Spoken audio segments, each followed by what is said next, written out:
Welcome to Massive Late Fee. And now your hosts, Mark and Carol.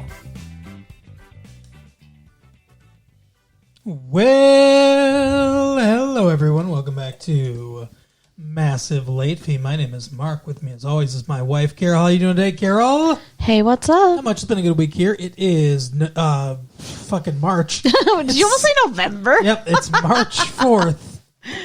Holy shit. 1999. It is. And we've had a pretty good week here, I would say. I don't know how you feel about it. But... Yeah, we had a pretty good week. We got to see a pretty good movie, so. Oh, you liked it, huh? I'd say Tipping I your did. hand a little bit there. Spoilers, I liked the movie. I mean, you like a lot of the movies we see. That is true. I'm not as discerning as you. If a movie doesn't star Adam Sandler or Jim Carrey, you're probably This is true. And even some of the movies that do star them, honestly. yeah. I mean, a couple. Yeah. I mean, there was what Jim Carrey movie did you like? I'm trying to remember. The Cable Guy. Was that it? It was the one where he was kind of like not as slapsticky. Yeah. Yeah. Well, there was the Truman Show was good too. I thought. Yeah, that was the one. That's the one that I really liked. It's decent. But speaking of decent, Carol, Yes, Mark. let's talk about CompuWare. Okay. What about CompuWare? Detroit is one of the finalists, I guess, for CompuWare's new world headquarters. Are you excited? Might bring some jobs to the city if we get CompuWare. I mean, that's always a good thing, sure. I don't really care much about the actual company itself, I guess. But Though it's too soon to declare a victor in the sweepstakes to determine the site of CompuWare Corp's new headquarters, it certainly feels as if the winds of fortune are blowing towards the city of Detroit.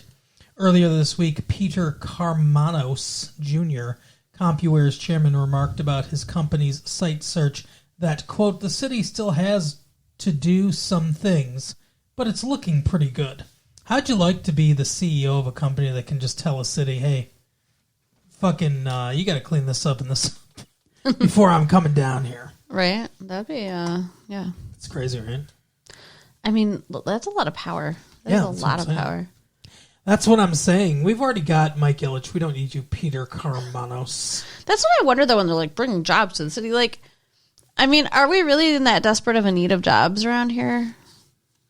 Well, yeah, I mean, if they wouldn't keep shipping off car manufacturing jobs to Mexico, I think we'd be okay. Right? But it's like I was Ridiculous. thinking about it. Like, okay, the newspaper is full of like classified ads, people, looking to hire other people. Sure. And every once in a while, you look for a job, you find a job. It's like this constant rotating thing. But like overall, it has to be pretty even, or there'd be a big problem one way or another, right? I guess that's true. They do seem to cater to big companies when they come in to cities, though. to get those jobs. Yeah, I but know, like, it's weird. didn't we already have some? Like, I don't know. Yeah, I see your point. What about Kevin Spacey's point, Carol? His pointy head? What? Kevin Spacey wants some down-to-earth roles. Kevin Spacey got tired of playing dark, brooding, borderline characters. Quote, it's been fun on this dark and interesting journey, but I think I'm onto a whole new thing, and it's right for just now. Spacey says in the issue of March issue. That's the sentence, everyone. That's what they went with in the paper. And these are professionals. It's right for just now, end quote. Spacey says in the March issue of Paper Magazine. Paper Magazine, everyone. Interesting. After playing moody creeps in Seven, Midnight in the Garden of Good and Evil, The Usual Suspects, and Hurly Burly, Spacey is ready for something different. I think I'm through playing characters that are affectless. I really like playing characters that are affected. I'm really so much closer to that. Interesting. So he wants to be able to show more emotion? I guess. More variety? He does seem like a cold fish. Yeah, and I guess that is how he's being cast. So, I mean, I get that he wants to try something different. I wouldn't be like, I'm done with these roles. Like, that's what's paying all your bills, sir. So, No shit. Monica Lewinsky is comparing her plight to Lady Diana's. does she have a plight? Lady Diana's dead. Monica Lewinsky sees a parallel between her difficulties and the problems of the late Princess Diana. A British newspaper said today, "I'm not a princess in a royal sense, but I was also wronged by a man who said he loved me," Lewinsky told the Sunday Mirror, referring to President Clinton. That's almost every woman in the world. And remember, I was in love with him. I was trapped too. I had a lot of pressure on me. And like Diana, I had nowhere to go, nowhere to hide. Wow. That's... What the fuck? She's really leaning into this shit, huh? Yeah, that's not good. That's not a good look. I'm wondering if, though, she was trapped into that. These reporters will frame questions in a way to get you to answer in a, like, something that's more sensational so they can make a headline out of it or whatever. I wonder if someone said, "Hey, you're like Diana, right? Like, you and Diana are pretty similar. Could you, like, what ways do you think that you and Diana, like, you know, your plights were similar?" And then she starts answering the question, and it sounds like she's comparing herself to the People's Princess, who was fucking run down by paparazzi and killed, essentially. And that's not... I feel for her, but that's not her plight. Yeah. Also, like, she's like, I was in love with him, and then she's like, I was trapped and had nowhere to go. So, which thing are we saying here? Because if you were in love with him, were you trapped? And if you weren't, then that's icky for him. Yeah, no shit. I mean, it's icky anyway, cigars. So. I mean, you know, cigars don't always taste the best anyway. Like, My God. So Bruce Willis is going to star in an independently financed mob spoof called The Whole Nine Yards for director Jonathan Lynn, who directed My Cousin Vinny, which is a good movie. It is. According to the Daily Variety, Willis and Alan Kaufman are producing the $40 million crime comedy for the star's Flying Hearts film banner, the entertainment trade paper reported. So, okay, I guess it's independently financed because he and Alan Kaufman are putting up the $40 million. That's not a lot for a movie, is it? I don't think so. That's a fairly, I would say, low to mid budget movie. Certainly not a ton, you know. I think the Saving Private Ryan was like $80 million or something. Well, that had a lot of effects and probably travel and stuff too. But yeah, $40 million is not a ton. But I mean, it's, you know, it's more than we can afford to finance a movie. Sure. So, but Carol, I've got two last stories here, and I don't know which one to go with first. They're both so delicious. I think I'll go with the delicious with the maybe less delicious one, but they're both they're both tasty. They're both local stories, everyone. So bear with us. They involve local things. One is about the popular new night spots around Detroit, including Ascension UK.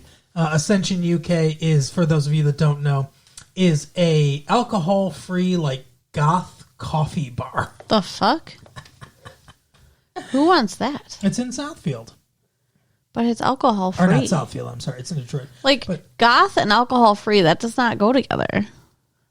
Whoa, all goth people are alcoholics? No, I'm not saying they're alcoholics, but if you're getting dressed up in your goth gear and going out for the night, I think you want to have a couple drinks most of the time. The lowdown, Carol.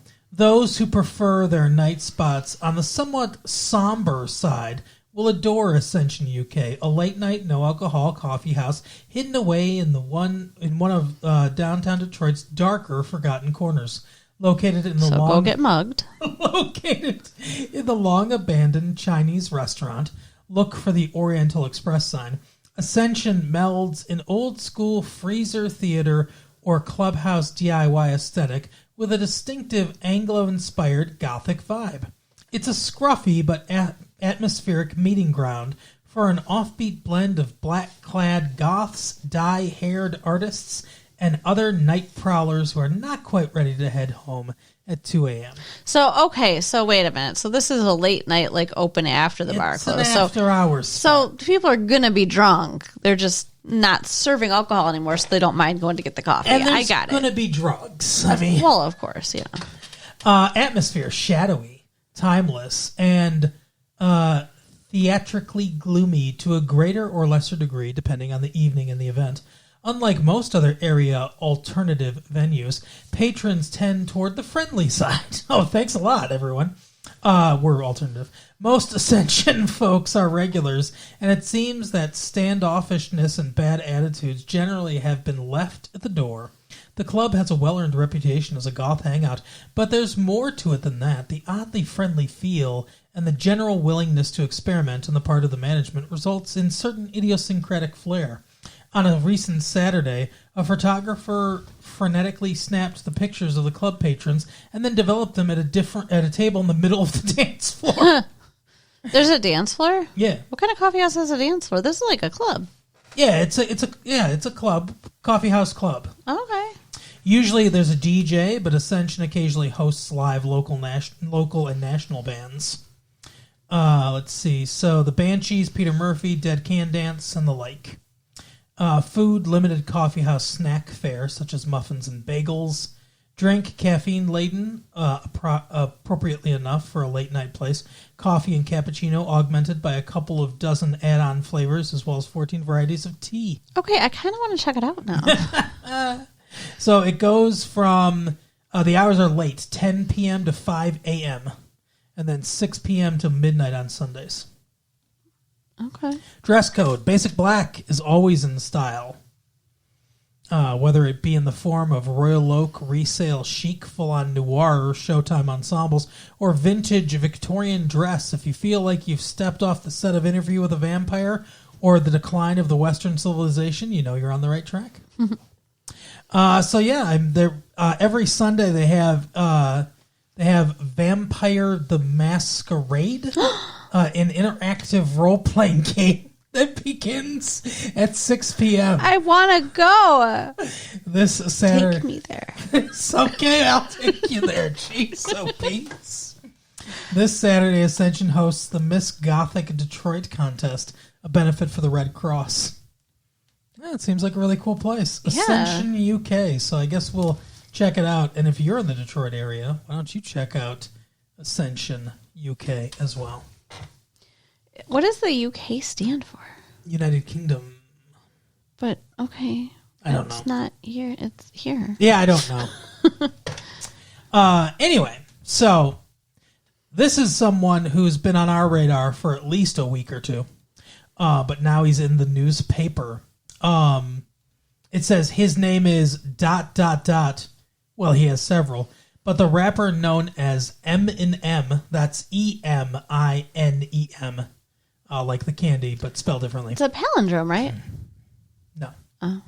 No, backwards, it's men, I me. Yeah. Okay. Is about to become the first hip-hop artist from Detroit to make it big. Warning, this story does not contain profane language, graphic descriptions of drug use and violence, or other gratuitous juvenile imagery. And you'd better believe that's a tough job when you're dealing with the world of Eminem. Eminem, born Marshall Bruce Mathers III. Jesus Christ. What a name, huh? Sounds like a silver spoon rich kid. Right? I'm Marshall Bruce Mathers III. They had some high hopes when they named him. And also known as Slim Shady, is a white, foul-mouthed, rabble-rousing rapper from Detroit. The hip-hop heads use the description affectionately. Bugged out, they call him. Crazy, a wild man. Eminem eats it up. In the chameleonic world of hip-hop, Slim Shady is the hottest thing going. Over the next 10 months, he'll likely emerge as the biggest Detroit artist of the decade. Jesus Christ. That's quite the proclamation. Bringing long-awaited respect for a local hip-hop scene that has often seemed stuck in third gear. That's true. New York and Los Angeles are far ahead of Detroit as far as hip-hop artists go. The Slim Shady LP, released Tuesday, is expected to debut at the top of, so it's already released, at the time today, at the top of Billboard's album chart when sales are tallied later this week. The album is already platinum, with more than 1 million copies shipped to stores. Remarkable for an artist releasing his first major label record. The album's first single, the relentlessly infectious and delightfully mean-spirited My Name Is, I don't know how it's mean-spirited, is the number one video on MTV and one of the most requested songs on rock and urban stations. So, you guys have probably, it's been played a lot around here in Detroit, but you guys have probably heard it, the, what, my name is, woo, my name is, woo, my name is, Slim Shady. Mm-hmm. It's good. It's a good song. Yeah, we can't claim to, we don't know Eminem, Of course not. but we've known of him a little bit at least for the past year or so. I mean, one of my friends actually does know him, or Yeah, they went to a party he was at. and he's done some stuff locally. He's done some stuff on the West Coast too. I think he caught the attention of Dr. Dre, I believe. I think that's kind of what's leading this stuff. Good for him. Eminem is leading a charge that's finally getting Detroit onto the rap map. Here's a look at other local artists who are putting the moves on the national scene. Proof. You better have skills if you plan to challenge Proof to a rhyme battle. In January, the rapper took first place in Source Magazine's National Freestyle Competition in New York. Whether the MC's written material can match his improv gift is questioned by some Detroit hip-hop heads. A label he's starting with New York fashion designer Maurice Malone will probably offer the evidence on disc. Then there's Royce the 5'9", a creative colleague of Eminem, and the next likely candidate to blow up out of Detroit. Like his partner in grime, Royce trades in a similar band of shock for shock's sake rap. Who made this pun? I don't know, but I'm disagreeing with the shock for shock's sake thing. Okay. Because the stuff that I've heard from Eminem so far, I feel like it's very raw and honest writing. Yeah. I think that's what makes it different. Yeah, I agree. I like his stuff a lot. And then there's a duo of Hush and Ill called DeRuckus. Oh. This duo's episode 1 EP wound up in the top 10 of the hip-hop site's much-respected ranking of 1998's best independent albums. I don't know. The Ruckus. But yeah, so Eminem, watch out for him, apparently, according to this Detroit paper anyway. The premier artist of the decade. I like him. That seems maybe premature. But we'll see. Yeah. Carol. Yes. Before we get to the movie today, I thought to myself, this movie's pretty, I don't know, what would you say? This movie's pretty wild at heart, pretty crazy. It's got some love, but in a crazy way. So I thought, why not Massive Love, everyone? Yay, my favorite. So we've got some Massive Love. These are all taken from the Wild at Hearts section. Back long ago, they broke these up into two sections. The Wild at Heart is like the weirdos. Yeah, well, they used to have, it was just speaking from the heart, and they mixed in the I'm gay and I want a gay person to respond to my thing, and I want to cheat on my wife, and they were like, they're both fucking Deviant. Yeah, they're both deviants. So let's set them off in a separate category. So that's what they've done with them now.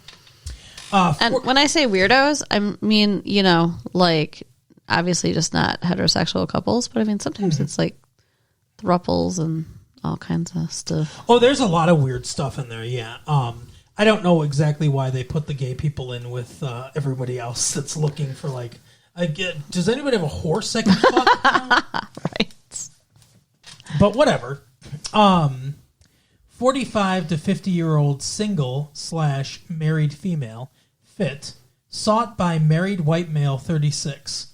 All requests granted, healthy, discreet, willing to learn. Oh, wow. Warren.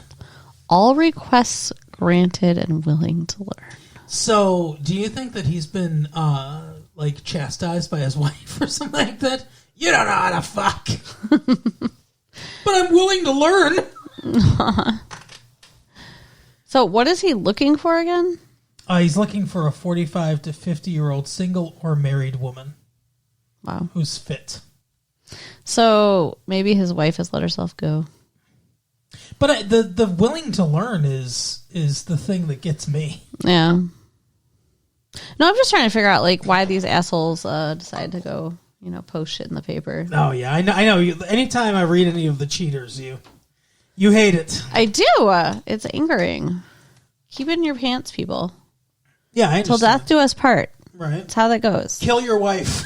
That's what Oh, my God. that's what Carol's saying. What is wrong with you? Well, that's what you're saying. Till death do them part. If Paula Henry VIII, if you want to have a sex with another woman.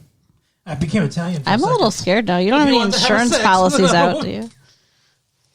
No, just like 2 or 3. Are you lonely? No. Okay. Then you won't be interested in this. Are you lonely? Married white female 40-ish with sick husband. Wishes to meet married. Oh, what is wrong with people? Sick husband. You're sick. Join a book club if you're lonely. Fucking whore.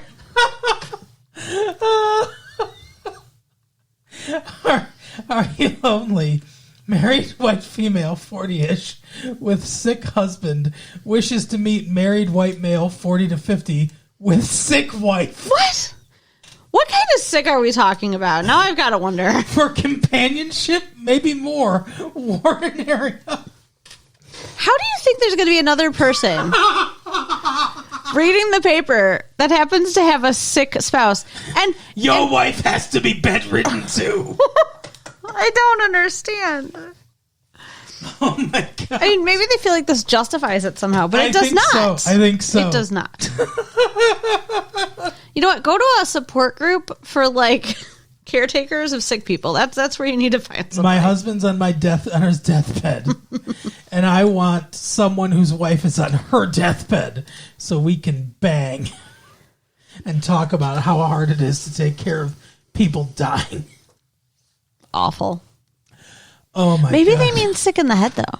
I don't think so, honey. I mean, like, honestly, I read it a few times before I presented it to you here, and I thought about it in all different angles, and I was like, maybe they mean like just, oh yeah, this is a fucking my marriage is just sick or whatever. But no, I'm pretty sure they just mean ill. Wow. Novi man, 57. Actually, I should read this next one. There's 2 here, but I should read the next one first, but I'll save it. It's related to the one we just read. Novi man, 57 years young. Very fun. Looking for adventurous female, single or married, to join me and attend some exciting parties this holiday season. Now, the reason I saved that is because this is March. This is from March's paper. I didn't save this I didn't clip this out of a previous paper. So that just says to me, this dude probably put this in here in December. Right. And paid for it to just keep running. And he still hasn't found anybody. Aw, that's kind of sad. But yeah, lose the holiday season. You're literally paying more for those words. Yeah, and it's not, I mean, like, I guess, the St. Patrick's Day season? I mean, I guess he's looking for somebody to go drink some green beer. That makes sense. Sure. Why not? Nursemaid sought by... Dear God. Yep. It's her dying husband.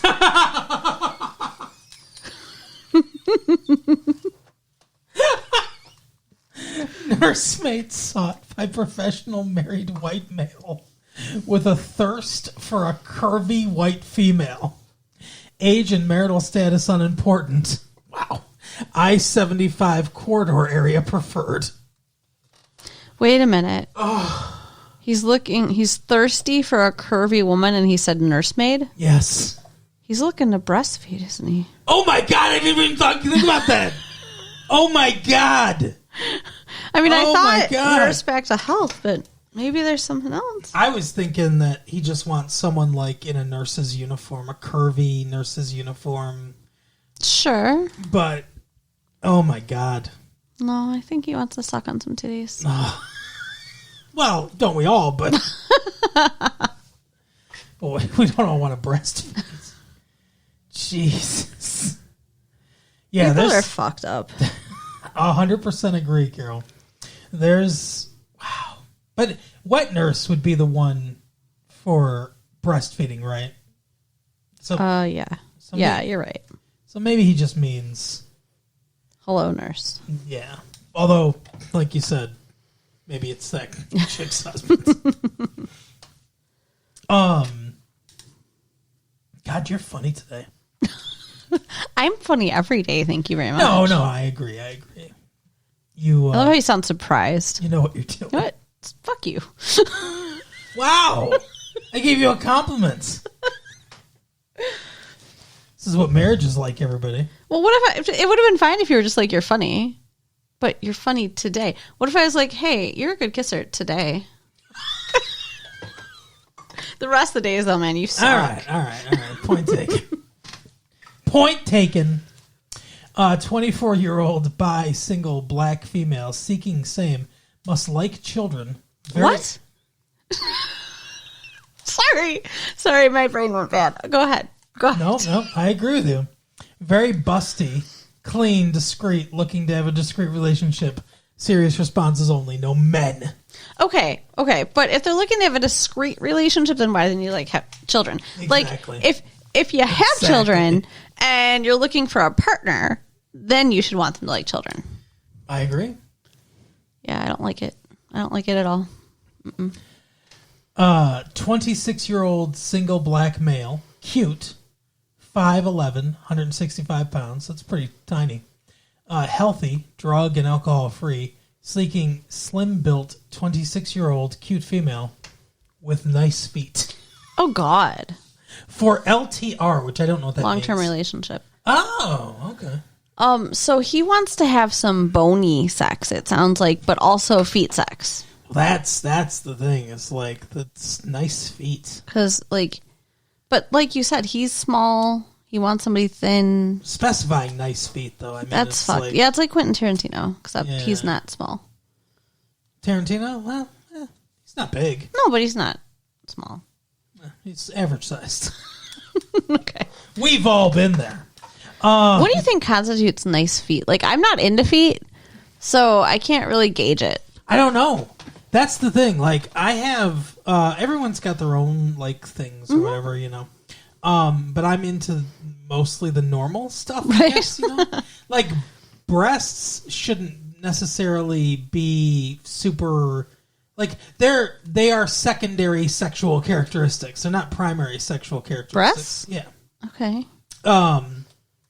So like, you know, like finding them attractive is I guess somewhat like finding feet attractive. It's not, though. I mean, they're close. Every guy wants big, nice breasts, pretty much. Most guys, anyway. Yeah, you would think. Only some of us get it, though. Thank you, Carol, for marrying me. Oh, my goodness. But yeah, the feet I don't get. I'm not sure what. Like, I guess what would it be like? Shape. I mean, I would imagine they don't want, like, hairy feet or Yeah. calluses or... How much would toenails have to do with it?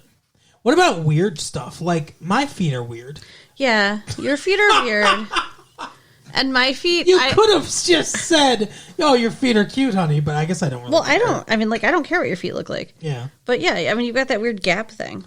So I have flat feet. For any of you that care, my feet are I don't have an arch. flat. And then I have a space in between my big toe and the rest of my toes where you could fit another toe. I feel like people who are into feet might be into that.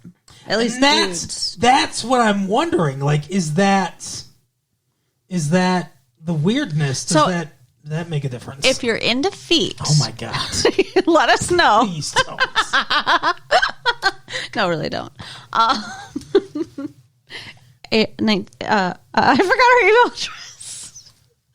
Late fee, 1994 at AOL.com. I thought you said you forgot my name. I was having like a stroke. Sorry.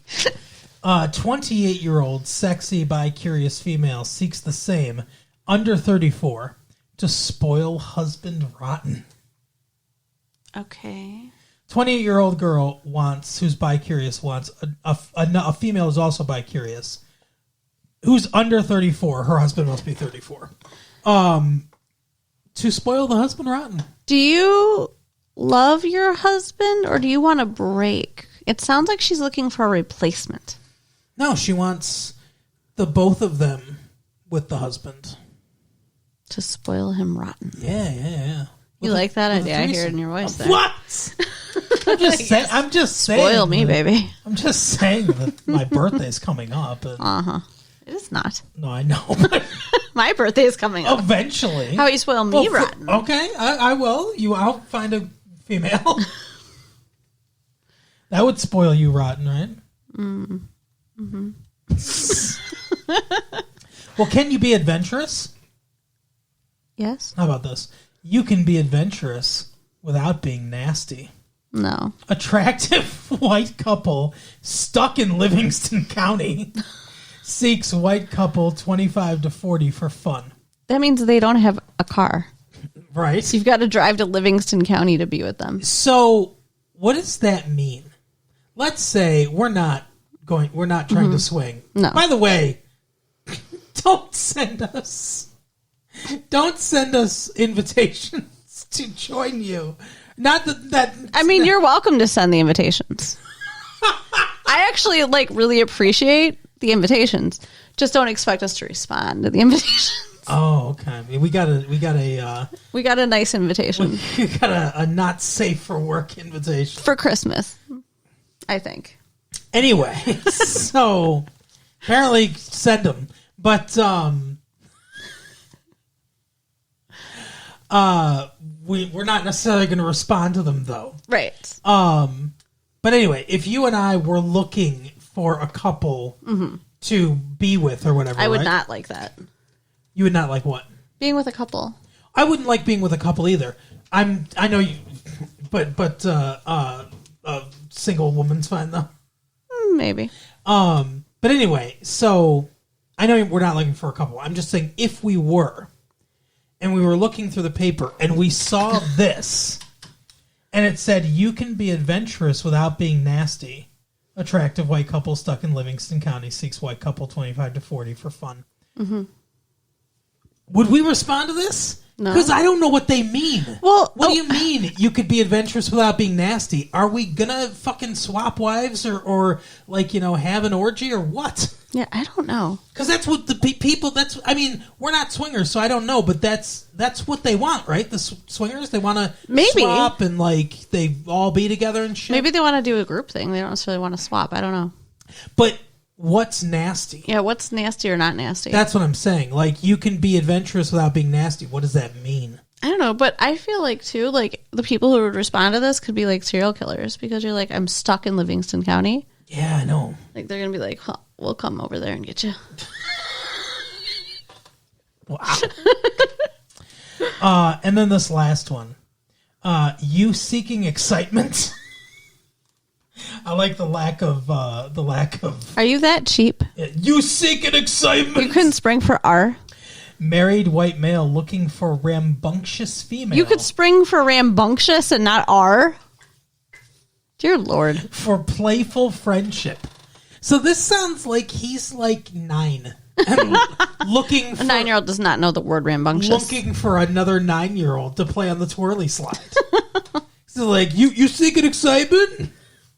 Married, I got married. I gave my girlfriend a lifesaver for her ring.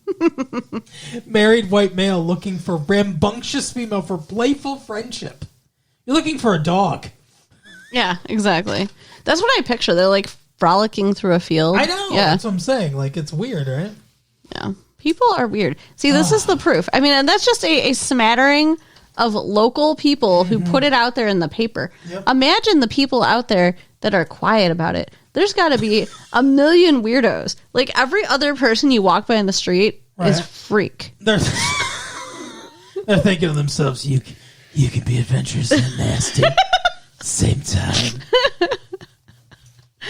I don't know how you'd be adventurous without being nasty. I don't get that. I don't get it either. I don't understand. That's why. Like, what are they going to do? Play fucking Scrabble together?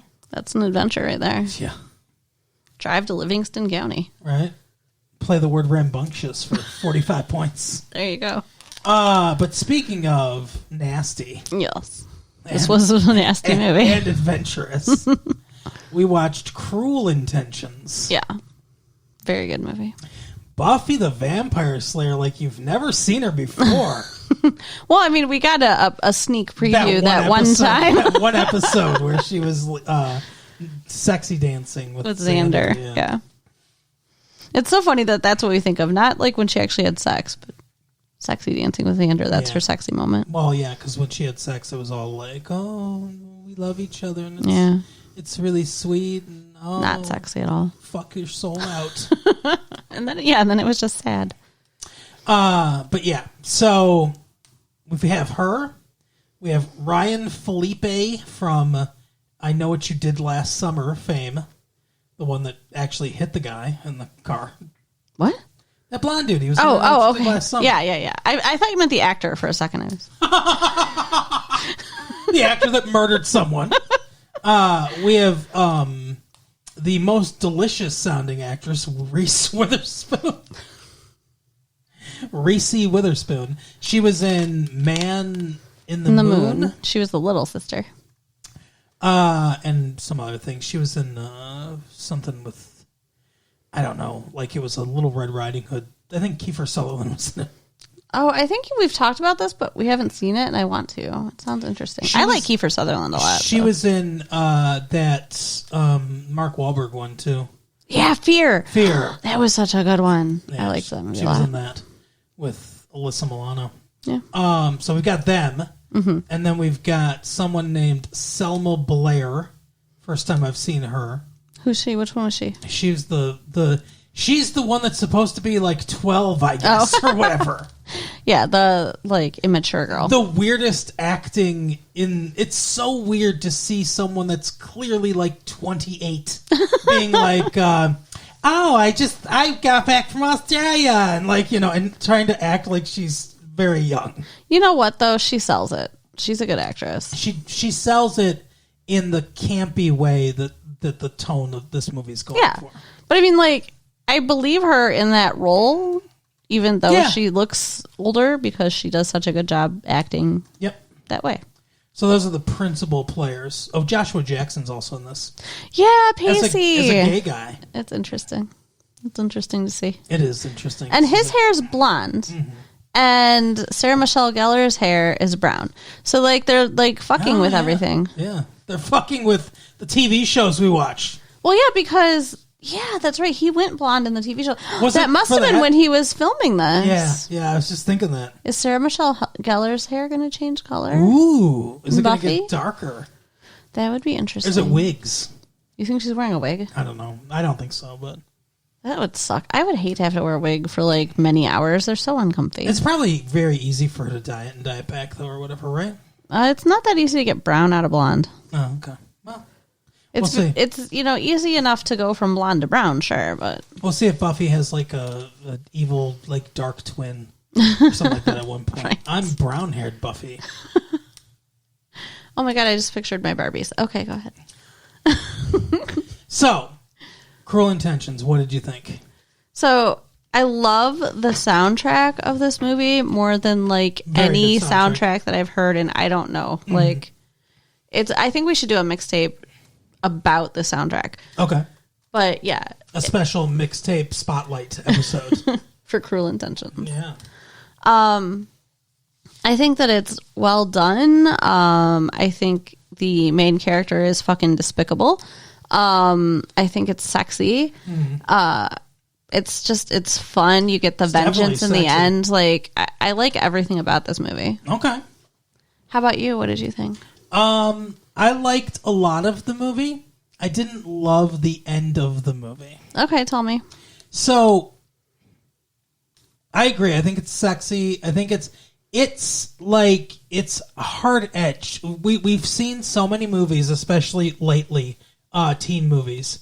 We watched the She's All That, where it's all very sappy and nice, Sweet, yeah. yes, sweet and stuff like that. It's nice to see a hard-edged, like almost angry, cynical movie where the two main characters, I would say, are Sarah Michelle Gellar and Ryan Felipe. Sebastian Belmont and Catherine is her name. That's the name in the book, I believe, too. Okay. And I think that's her name because I can hear what's her name being like Catherine. In Dangerous Liaisons? Yeah, so there's a book, Dangerous Liaisons. They made a movie out of it with John Malkovich, and Glenn Close plays the Sarah Michelle Gellar character. Now, she's the one who cooked a bunny in Fatal Attraction, right? Okay. Sarah Michelle Gellar's much prettier. Yes. And then there's Michelle Pfeiffer, I think, is the young ingenue. So this is very similar. The plot structure is pretty much exactly the same. A lot of the story elements are the same. It's modernized, obviously, and there's some differences, but they're superficial. Are they step siblings in the book? I don't remember. It's been a long time. I did read the book. It's been a long time since I read the book, and a long time since I watched the John Malkovich movie, the Malkovich movie. But I don't think they are. Okay. I want to say they're related in some way, but like distant cousins or something where it's like they're not really related. Like, and I guess step siblings are also not really related. Right. It's like it takes place in like pre-revolution France. So he's like a courtesan or something like that. He's like he has some sort of title of nobility, and he's known throughout the land as like this rakish, like womanizer. Okay. And she's somebody that like kind of like Catherine, who likes to be in control of things and stuff like that, and like mess with people's heads and shit like that. She also, has like a sexual appetite, but she can't display it, just like Sarah Michelle Gellar says in this. So there are a lot of similarities. This is making them teenagers is interesting, I think, and modernizing it's obviously interesting. I thought that, so in my opinion, the best part of this movie is Sarah Michelle Gellar. Okay. Because she really is just chewing up the scenery in this role. Yeah. She's really owning this, like, and everything that she does, she's a really good actress. Mm-hmm. Like, everything she does where she's like, she rolls her eyes and makes those faces and everything. She's putting on the face of, like, we're going to help you matriculate to the new high school and everything, stuff like that. And then behind the back, she's like, and like, it's, she does really well. Yeah, she's definitely talented, like, because there's no hint of Buffy in this character on screen. And she can be really sexy when she's essentially giving him a lap dance, like rubbing up against him and like rubbing on his penis and everything. And she's like, "Oh, you haven't had sex with the girl yet?" She's like, "Okay." Or that guy says, "Down, boy." What I don't like about the ending is, to me, everything gets wrapped up too pretty. Okay. Where it's like, I know. So, spoilers, if you haven't seen the movie, go see the movie. It's great. Yeah. Go to the drive-in. Watch the lap dance. Go to the drive-in if you want to, and see this, because you can reenact some of your favorite scenes with your partner there. But I know he dies at the end of the movie, and that's like that's sad and everything like that. But he gets like a final kind of redemption, and then Reese Witherspoon's character gets like like a redemption. We're gonna and Sarah Michelle Gellar gets hers in the end, kind of thing, right? I didn't think it was cruel enough. I didn't think it was hard edged enough. Okay. I feel like the movie was racing towards an inevitable conclusion of cynicism, and we didn't really get that. We got halfway cynicism. We didn't get the full cynicism. And I felt like at the end, like Yakety Sax might as well have been playing. Yakety Sax. Yeah, it's the theme song to Benny Hill. I'll put it in here. Okay. The one that goes. Why? I don't get it. I'm sorry. Because at the end of the movie, so just to rock it to the end real quick, and then we'll talk about other aspects of the movie.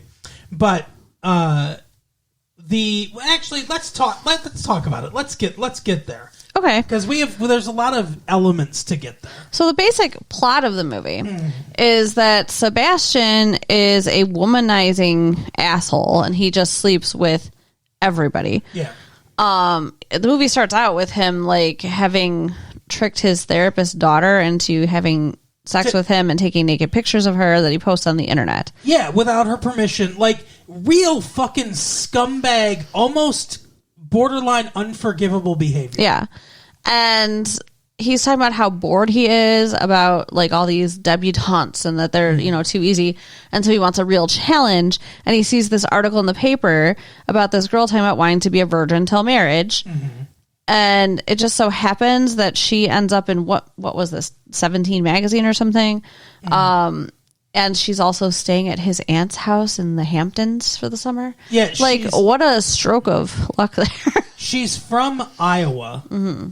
And her father has accepted the position of new headmaster at their private school in New York. Mm-hmm.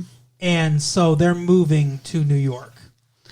I mean, I guess it is kind of far-fetched, I suppose, but I can buy it. It's not a game-breaking element. I can buy it as he was looking for someone, and this is the one that fit the criteria because now she's moving towards him. So whatever. So he tells his stepsister, Sarah Michelle Gellar, about his plan to sleep with her, and she's like, I want to make a bet that you can't do it or whatever. Yeah, because she wants him to have sex with Selma Blair's character because her thing is she gave a blowjob to her boyfriend who apparently didn't court, who apparently didn't appreciate it enough or whatever. Because he fell asleep. We get that because he was drunk. We get that flashback or whatever. But no, she wanted to be with this guy, and he was like, he dropped her for the new fresh-faced freshman, because she's supposed to be a freshman in high school. So she's supposed to be like 14 or whatever. Yeah. Selma Blair, who's clearly not. But anyway, he dumped her for her. Right. And he wants to date her now. So she's like, no, let's ruin this bitch and make her into a slut. So can you do that? Can you have sex with her? And he's like, no, I have other fish to fry. I want to do this. And she's like, you're not going to be able to do that. I'll bet you can't. And he's like, well, what do you want to bet? And she's like, if I win, I get your car. And if you win, you get to fuck me. Yeah, and she says he can put it anywhere. Yeah. That's the only way she gets him to agree to this. Well, I mean, that is nice. Is it? I don't know. Goodness. Well, where do you think he's thinking of putting it? Where else? I don't know. There's so many options. There's 3. The ear. No. Okay. That was Papa Smurf in like that weird cartoon like porn we saw once. Oh, was there an ear thing in that? Well, because all the Smurfs were going for Smurfette, and there's only so many holes. Wow. But no, that's disgusting. Anyway, so she compares having sex with her to like this classic car. I don't really think that's a fair deal, no matter how good she is at sex, because I mean it only lasts like so long. Well, she says like you've been obsessing about it ever since our parents got married. The parents are never in the movie, by the way. They're always off somewhere. I kind of think she really wants to have sex with him too, though. I agree, but like I think she also likes. she obviously likes that which comes out later in the movie, that he wants her. Right. He wants her because he can't have her because apparently she said no before or whatever, because how else would she know he's obsessing about it? So, she likes being wanted by him, and she likes, if she gives in, then I think she understands that kind of goes away. That she'll lose that power. Yeah, because once he has sex with her, it's like, well, now I had you, so because that's the only reason he really wants. I mean, Sarah Michelle Gellar is a beautiful woman. Yeah, but like, obviously, the only reason he really wants her is because he cannot have her. It's the whole thing with Reese Witherspoon. Same kind of thing. That's the challenge. So he goes to the Hamptons to go after Reese Witherspoon's character, and this is where he is to act like a villain. 8-year-old. Huh? To act like an 8-year-old. Why do you say that? The one time when she gets off the horse and stuff like that, and he's like, come on, and he grabs her hand, and they're like almost skipping. I was like, he looks like an 8-year-old. Well, you know what? I got to say something. Like, he plays like sexy in the movie well, but I don't really find Ryan Felipe sexy. You think he plays sexy well? Yeah. Okay. No, you don't? I mean, like... I think he's fine. Like, his acting, I think, is good. I think the two women are much better. Yeah. And I just, like I was saying, I don't think he's very attractive, truly. He's supposed to be, like, super hot or whatever, but he's not. Yeah. Well, he's a curly-haired blonde. It's not your type. Yeah. It's Steve Sanders. Yeah, exactly. But yeah, so why do you think this is where he's a villain when he goes to the Hamptons? Because he's going there to seduce this girl who has said, she doesn't want to do it. Like, to have the intention to, like, ruin somebody, to take them away from their morals, that's villainous. Well, yeah, his character is a complete villain. But she obviously kind of wants him too. Yeah. I mean, she does express some interest. Mm-hmm. She accepts that invitation very early on to swim with him. Yeah. And she's got that she looks really good in that bathing suit. I like Reese Witherspoon. It's just a simple one piece. It's just because you like Reese Witherspoon. But that's one of the problems I have with the movie. I don't buy his redemption arc. What is his redemption arc? Just because he pushes her out of the way so she doesn't die, that's his redemption arc? No, his redemption arc is like, so he pursues her and everything. He ends up falling in love with her. He has a chance to have sex with her. And doesn't, yeah. And he doesn't do it. He's like, no, like, I can't or whatever. And then they have sex later, like, and he's like, oh, I truly love you and everything and stuff like that. And he's supposed to be like a good guy now, I guess. I don't think that makes him a good guy now, though. I don't either, and that's what I'm saying. Like, I don't buy this whole redemption arc. I think, and like you said, what happens is, he does sleep with Cecile, which is Selma Blair's character's name. He does end up sleeping with her. Mm-hmm. And she has this relationship going on with this black guy who's her cello instructor. Right. And the black guy is sleeping with Sarah Michelle Gellar's character. Yeah, it's kind of fucked up. It's all Everybody is having sex with each other. So she makes up this story about how he hit her and everything, how Sebastian hit her. And so he goes looking for him, the black guy. And this is where I thought Yakety Sax should play. You've got Reese Witherspoon, Ryan Felipe, and what was his name? Ronald? Yeah. Ronald all walking together to meeting each other all at this central place. And it's just like, it's like a wacky sitcom moment almost, even with the brooding music that's playing over. And then, he's like, I heard you fucking slept with Cecile. And I'm thinking, like, you are fucking Sarah Michelle Gellar. Yeah. What do you care? Like, that's hypocritical. Yes. Well, lots of people are hypocrites. And they're fighting each other and everything. And, Reese Witherspoon gets knocked into traffic. He pushes her out of the way and dies. So, I thought that was dumb. The whole fight and everything. Yeah. I thought was dumb and contrived and set up. And I thought that, like I said, I don't buy he's been so villainous. We haven't seen, just because, like, just like, oh, I love this girl or whatever. But he's so easily manipulated. Mm-hmm. Like, Catherine's like, you can't fucking love her or whatever. Like, are you kidding me? You know, you're going to sleep with her, then you're going to lose interest and, you know, whatever. But you're just like me. Yeah, she is the puppet master. And so then he breaks up with her because he's like, oh, you know, I'm whatever. And he comes back, he's like, you're right. I am just like you. Let's have sex. And she's like, fuck you. I don't want to have sex right now. Yeah. And then he's like, oh, no, what have I done? Yeah. And then he's like, oh my gosh. She's like, how did you like being manipulated? I did this just to manipulate you. And he's like, oh, fuck, I was manipulated. I guess I better change? Like, I don't... his character has no agency. Yeah. Really. Like, he does kind of. His agency is, I see this virgin, I want to fuck this virgin because that's a challenge for me. But that's literally the only agency he has in the entire movie. Every other thing that happens is manipulated either by Reese Witherspoon or by Sarah Michelle Gellar. Yeah. Agreed. He's even manipulated to set up this gay guy because fucking Joshua Jackson wanted to have sex with him or whatever and wanted some money. Yeah. And later he admits, like Joshua Jackson admits it. Oh, it couldn't have been this guy. Yeah, what the fuck was that? It's so funny. Oh, yeah, I guess you're right. Like, yeah. And you know what? Now that I think about it, he can't even write. Oopsie. But yeah, so like I didn't like that. I thought the conclusion that the movie was going to be him, like it was going to be a gut punch to the audience where it was like, I'm falling in love with you and, you know, shit like that and everything, like, you know, and stuff like that. And I truly care about you so much. And then they have sex and everything. And then he goes back to Catherine and he's like, it's done.